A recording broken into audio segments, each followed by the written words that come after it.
Hey guys, this is going to be us talking about Hard Knocks episode 2 that aired last night. If you guys have not listened to the episode that came out today, it is now up on YouTube, Apple Podcasts, Spotify, Google Podcasts, anywhere that you can listen to a podcast. It is now available there. So we are going to jump right into this week's episode of Hard Knocks. If you haven't watched last week's recap, it's up on the YouTube channel. This week was a little bit more football oriented, I think, that we got a little bit more playing time and got to see more of the actual sport rather than what they're going to be doing when they're not playing the sport. So we saw a lot of what they were calling phase 2. Phase 2 is basically they're moving on from doing their run-throughs with no equipment. They're going to start putting on their cleats, they're going to start putting on their helmets, and slowly making their way to full pads in practice. The great news is that Hard Knocks is filmed relatively recent, so it's usually like all of last week is what they deal with in terms of footage, and then they put it together and it comes out on Tuesday nights. So they announced that there have been no new cases in either the Rams or the Chargers, which is really, really great news. It seems that their protocols are working, that their testing is working, and the masks and everything is going fantastic. So that's really good. They announced that there wasn't going to be any preseason games this year. So usually there's about 4 or 5 preseason games that the teams will play.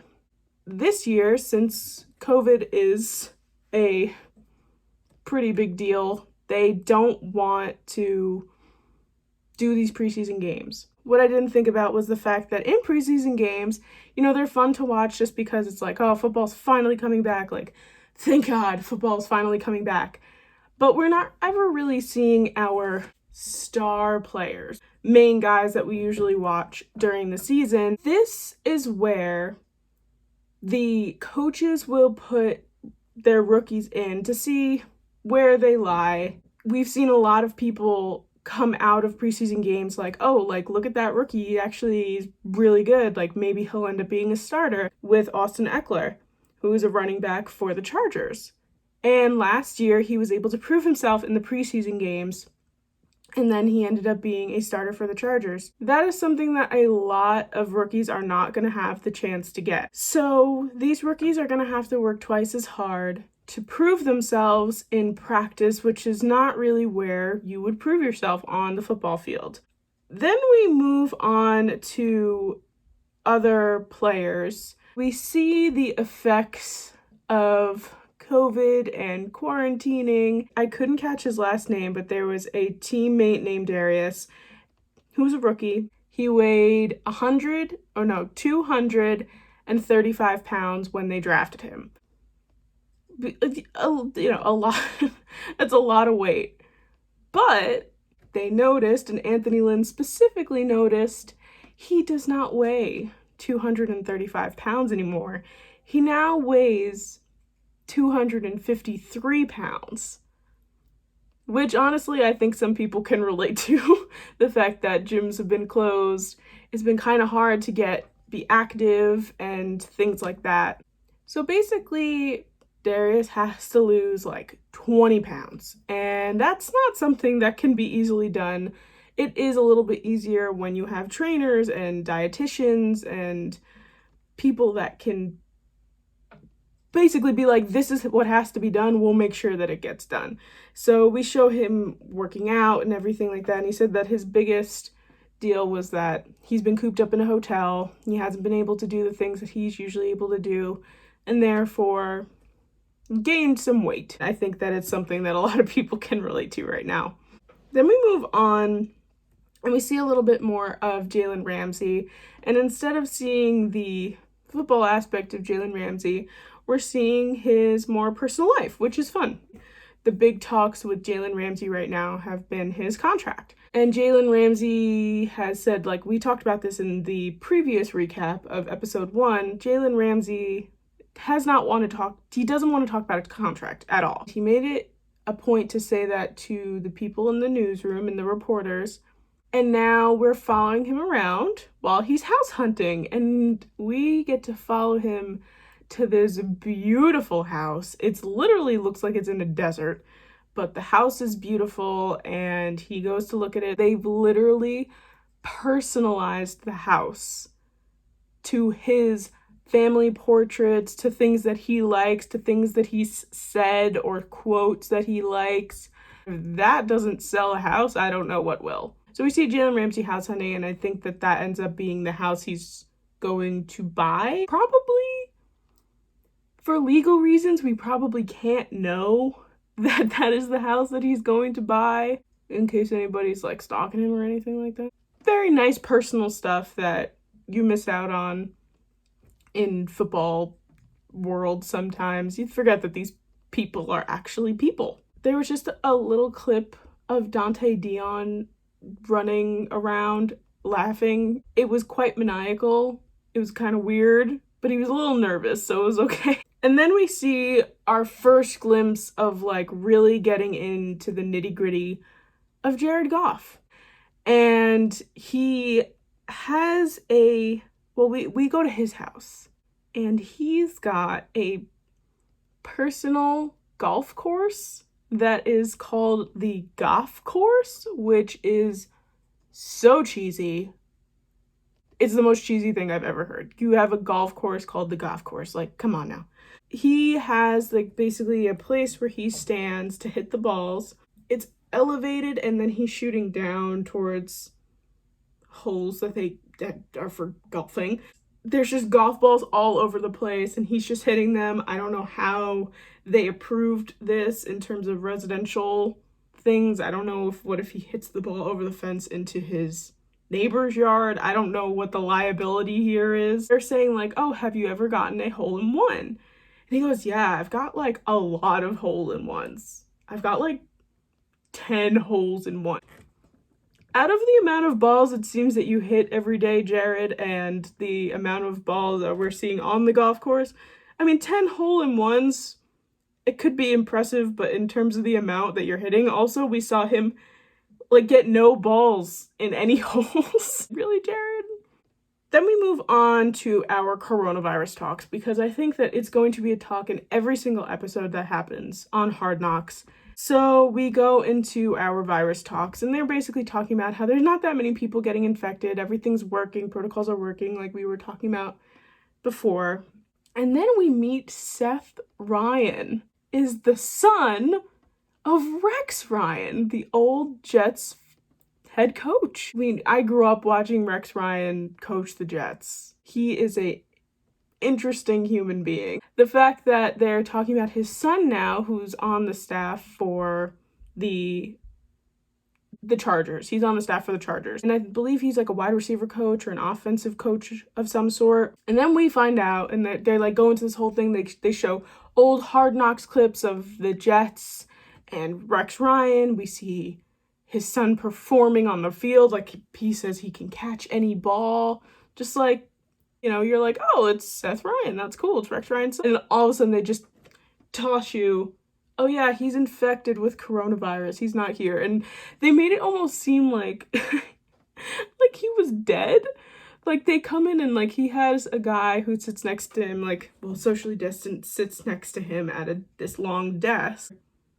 And this woman comes in with a spray bottle, and she's like wiping his station down, and they're like, yeah, we just have to disinfect this area. The narrator says something along the lines of like, and when you see a disinfectant person come in, you know what that means. And I'm like, what does it mean? I don't know what you mean by that, Leaf Schreiber. Like, I don't understand. But it just means that they're sick and that they have to disinfect their area. But the way that they put it off at first really was like, did he die from coronavirus? Like, which would be awful. But I was like, oh, okay, so he's sick. And then we see him later on in the episode too, to show that he's okay, everything's fine. Now we're getting more into more specific players, and we go back to Justin Herbert, who is the new recruit for the Chargers. I almost just said the San Diego Chargers. That's not them anymore. So Justin Herbert, obviously, 6th pick in the draft. There's the quarterback debate between Tyrod and Justin Herbert. But we are shown again that Justin Herbert is a very good quarterback. At one point, they show a slow motion ball through the air that he's thrown, and I feel like it goes on for hours. And flying. And flying. It just keeps going. It just kept going. But then they tap into a very interesting part where I remember pre-draft, this was a concern that people had about Justin Herbert. It was like Tua and Justin Herbert were the two guys that they were like, we're kind of unsure who's going to end up going first. So Justin Herbert is a little shy, and he did not do a lot of cadence in college. He's basically 99% of the time he's in the shotgun position, and instead of saying hike, he just always claps. And that's not really something that professional ball does. They do a lot of talking, they do a lot of yelling, audibles. So he's not really used to that. So we're showing him kind of practicing his cadence, and Anthony Lynn pulls him to the side. Listen, you gotta talk. I'm having trouble hearing you. Oh my God, my Siri's trying to talk to me. So he pulls him to the side. He's like, hey, you have to keep a really even tone when you're doing your cadence, because if you don't, it's possible that the other team, the defense, is going to pick up on even the slightest, you're lowering your voice, you're raising your voice, which is not, again, something I did not think about. So you have to be even with your tone. You have to make sure if you're going to be loud, be loud. If you're going to be quiet, be quiet. It seems that Justin Herbert took that information and is going to internalize it and try and make it work for him. Aaron Donald is just an enormous human being, and that is all I have to say about that. Andrew Whitworth is the next guy that we're starting to focus on. He's kind of the veteran offensive lineman, and they call him the old man. He's got gray in his beard. He's like 30 years old. The constant joke is that he's old. Sean McVay even mentions, he's like, yeah, he's been in the league for like 40 years, or he mentions to someone else, like, I'm 20 years older than you. I think it's very funny that he has like a bucket hat on the whole time, and that he's this huge person just trying to block as an offensive lineman with this bucket hat on. Then we find out that, again, through things that a lot of regular people are doing, such as going to lunch with a friend, the babysitter of Andrew Whitworth's kids went out to lunch with her friend, got coronavirus, brought it home. Him, his wife, everybody got coronavirus. What's really good about this is they're trying to educate people that it's like, yeah, a lot of people are going out to lunch with friends. A lot of people are meeting up with people to eat outside that they think is fine, and it is fine, but you still have to be on your toes because it's still possible that you get COVID. This is something that a lot of people are doing, and it still happened to me, and I'm not invincible. It's very, very important, and I'm glad that they are throwing that out there. So a couple more COVID restrictions are that they are now giving these wristbands. I remember talking about on a previous podcast episode that were in the NBA bubble. In the NBA bubble, they had these wristbands that beeped when you were in too close to somebody else, which is really great to have because a lot of people don't realize, like, maybe you are more, closer to someone than you think. One guy says, oh, I forgot my wristband, and they went like, you have to go get that. It's a $50,000 fine, and the guy books it. Then we see a quick little game of cornhole. Cornhole is always fun. We see these guys playing extremely competitive cornhole, because when you get really into cornhole, it can get pretty messy. So friendships can be lost. Finally, to wrap everything up, we're seeing them with the helmet. You can get a visor and things like that you normally were able to get, but there's like a plastic face shield that you can put within your helmet.